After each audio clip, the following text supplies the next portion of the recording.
देवेंद्र फडणवीस साहेबांवर केलेली टीका आम्ही सहन करून घेणार नाही. तुम्ही ज्या पद्धतीने मी पाहून घेऊ, तुमची लायकी नाही पाहून घेण्याची. माननीय महाराष्ट्राचे मुख्यमंत्री माननीय देवेंद्र फडणवीस साहेब यांच्या विरोधामध्ये जरांगे पाटलांनी आक्षेपार्ह वक्तव्य केल्यामुळं आज आम्ही त्यांच्या विरोधात पोलीस स्टेशनमध्ये गुन्हा दाखल करण्याची मागणी केलेली आहे, निवेदन दिलेलं आहे आणि गुन्हा दाखल करण्यासाठी आम्ही मागणी केलेली आहे.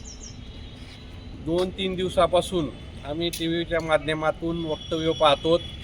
माननीय मुख्यमंत्री देवेंद्र फडणवीस साहेबांना एकेरी बोलणं, त्यांच्या तोंडाला लकवा झाला का, त्यांना पॅरालिस झाला का, त्यांच्यावर पाहून घेऊ, रस्त्यावर चलवून देणार नाही, एकदम एकेरी पद्धतीने बोलायचं काम चालू आहे. आज गेले 25 वर्ष झालं मी भारतीय जनता पार्टीचा कार्यकर्ता म्हणून काम करतोय. देवेंद्र फडणवीस साहेबांना आदर्श मानून किंवा चांगला नेता कार्यकर्ता कसा असतो हे आम्ही महाराष्ट्रातून त्यांच्याकडे पाहून शिकतो. आणि अशा नेत्यावर अशा खालच्या थरावर भाषा करणं हे काही योग्य नाही. जरांगे पाटलांनी बोलण्याची तारतम्य पाळावं एवढीच आमच्या सगळ्यांची इच्छा आहे.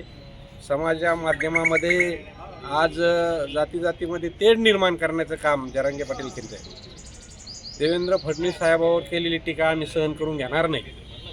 तुम्ही ज्या पद्धतीने मी पाहून घेऊ, तुमची लायकी नाही पाहून घेण्याची. तुमची जागा आम्ही दाखवून देऊ. तुम्ही ज्या पद्धतीने वक्तव्य फडणवीस साहेबाच्याबद्दल करतात त्याचा मी पहिल्यांदा निषेध करतो. आणि दुसरी गोष्ट, तुमच्यावर कारवाई व्हावा ही भूमिका आमची आहे आणि निश्चित प्रशासन कारवाई करेल.